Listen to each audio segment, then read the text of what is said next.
Proclamation.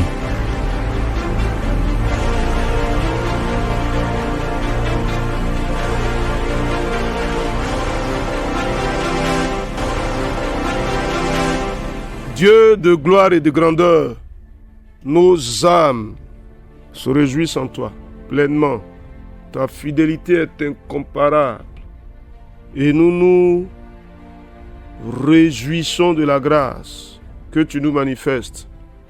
Toi, le Dieu fidèle, dont les œuvres sont admirables. Nous sommes là encore aujourd'hui à ce rendez-vous de la proclamation de ta parole.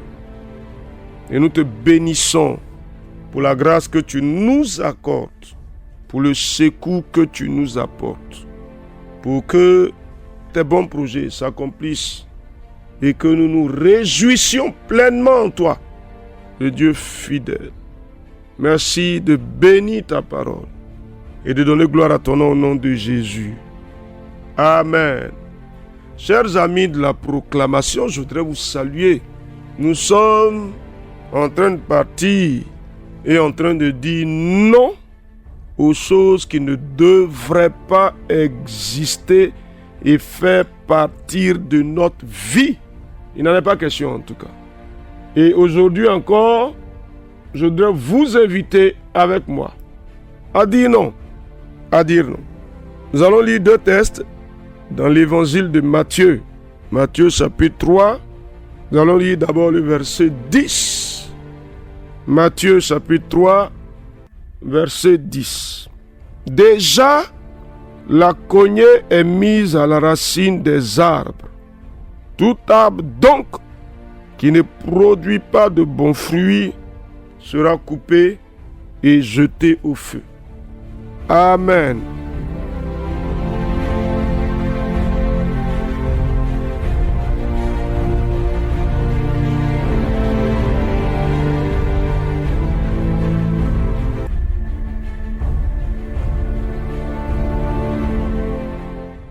Et le deuxième texte, nous le trouvons dans le même évangile de Matthieu au chapitre 7. Nous lisons le verset 17 au verset 19. Matthieu chapitre 7, 17 à 19. Tout bon arbre porte de bons fruits, mais le mauvais arbre porte de mauvais fruits. Un bon arbre ne peut porter de mauvais fruits, ni un mauvais arbre porter de bons fruits. Tout arbre qui ne porte pas de bons fruits est coupé et jeté au feu. Amen.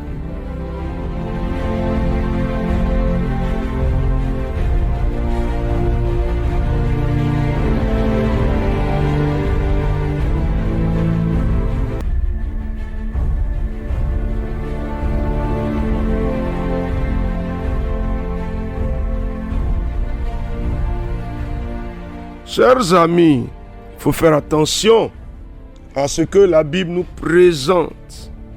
Jean-Baptiste, dans un premier temps, est en train de baptiser des gens du baptême de la repentance.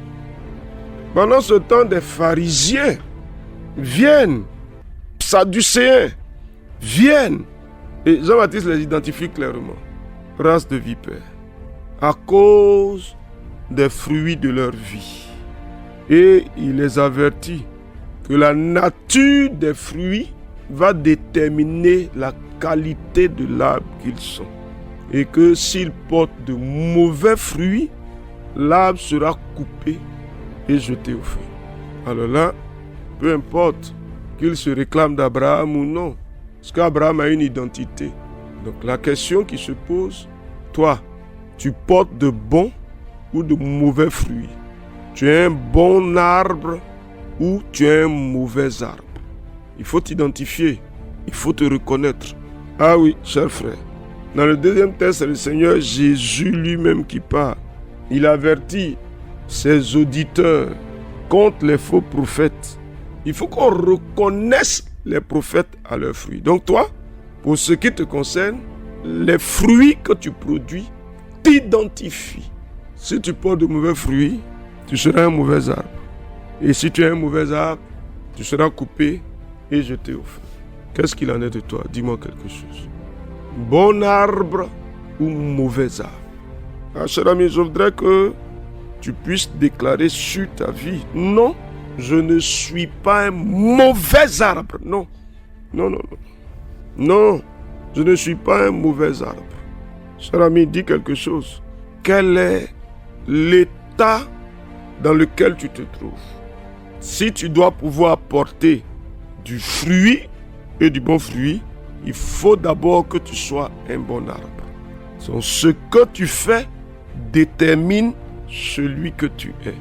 Mais moi, je voudrais avec toi que tu sois ferme et que tu refuses d'être identifié à un mauvais arbre. Ah oui, s'il te plaît. Cher ami, je veux que tu dises quelque chose. Non, je refuse ça. Je ne suis pas un mauvais arbre. Non, non, non, non, non. Ma vie ne produit pas de mauvais fruits. Je dis non à ça. Cher ami, à un certain moment, même s'il se trouve que tu marches dans des sentiers qui ne sont pas conformes à la volonté de Dieu, il y a cette révolte-là dans laquelle il faut que tu entres. Je vais dire contre toi-même, mais sans vouloir te détruire, mais pour vouloir passer du mauvais état à un état meilleur. Beaucoup d'entre nous sont là à dire: mais c'est pas ma faute. Pourtant, tu sais que les sentiers dans lesquels tu es en train de marcher vont te poser des problèmes avec le Seigneur. Dieu ne trafique pas avec sa parole.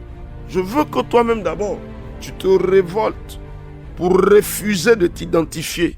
On est dans la semaine du non. Pour refuser de t'identifier à un mauvais arbre qui porterait donc de mauvais fruits. Vas-y, cher ami. J'ai envie de te dire, assieds-toi face à ton miroir et regarde ta vie. N'oublie pas, le grand rendez-vous dans lequel nous sommes, c'est le rendez-vous de l'accomplissement des promesses de Dieu. On a dit que la mort n'a aucune part avec nous. C'est pourquoi on ne peut pas se contenter d'être un mauvais arbre qui porte de mauvais fruits. Donc je veux que tu refuses ça. Non, non. Donc tu dis quoi? Je ne vis pas, je ne marche pas comme un mauvais arbre pour produire de mauvais fruits. Je refuse ça, Seigneur. Non, ma vie ne s'identifie pas à ça. N'en est pas question. Dis quelque chose, cher frère. Non, je refuse. Je refuse, Seigneur, je refuse. Regarde par exemple. Qu'est-ce qu'il peut faire? Et puis on va dire d'un arbre que c'est un mauvais arbre. Avant même de regarder les fruits de l'arbre. Vous regardez avec moi et puis vous voyez souvent certains arbres qui, avant même de commencer à produire du fruit, donnent de mauvais signes. Des insectes, des chenilles qui attaquent l'arbre. Non. Quand l'arbre arrive à porter du fruit, c'est des insectes qui attaquent les fruits et on ne peut même pas manger un seul fruit de l'arbre. Si c'est des papayes, vous regardez, il y a une vilaine poudre blanche. Quand vous prenez la papaye, que vous l'ouvrez, c'est impossible de la manger. Quels sont ces éléments qui infectent la vie là? Cher ami, est-ce que tu laisses ta vie être infectée par de vilaines choses? Il faut refuser cette infection. Pour l'arbre, c'est des choses matérielles, des insectes, des chenilles, tout ça. Mais toi, n'oublie pas que ce que ta vie présente détermine qui tu es. Qu'est-ce qu'on voit de toi? Ou même peut-être tu caches, mais qu'est-ce que tu sais toi-même de toi?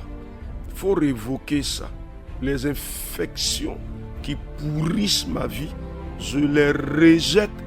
Non, Jésus-Christ. On ne peut pas se contenter de vivre. Encore faut-il bien vivre.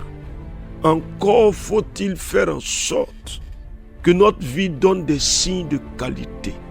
Le contraire, on refuse ça. Cher ami, qu'est-ce que tu me dis? Seigneur, je refuse que ma vie soit tachée de vilaines choses. Je refuse ça. Je refuse. En sorte qu'elle produise de mauvais fruits. Je refuse ça. Je refuse, Seigneur. Ma vie est destinée à produire du bon fruit. Le contraire, je le refuse par le nom de Jésus-Christ. Ah, Dieu des cieux. Cher ami, cher ami, cher ami, qu'est-ce que tu dis? Qu'est-ce que tu dis? Je ne veux pas non plus que tu t'affliges que tu te décourages. Je ne veux pas non plus que tu te laisses abattre. Non, je veux que tu te révoltes. Une sainte révolte.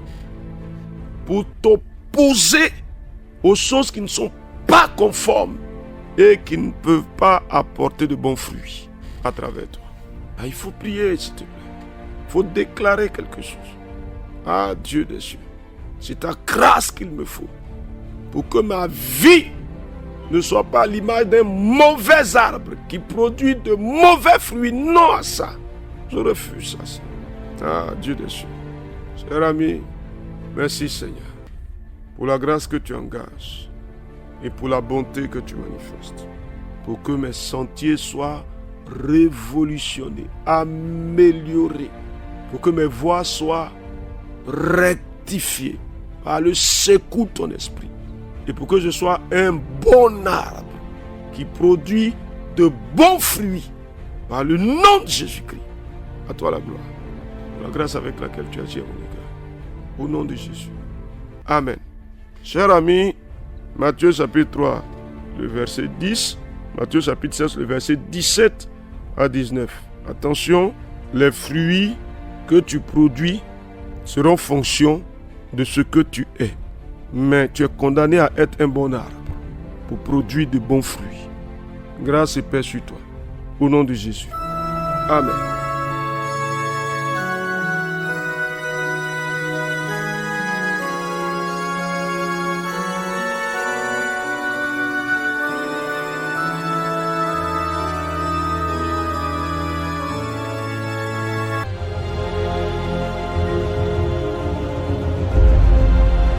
Proclamation.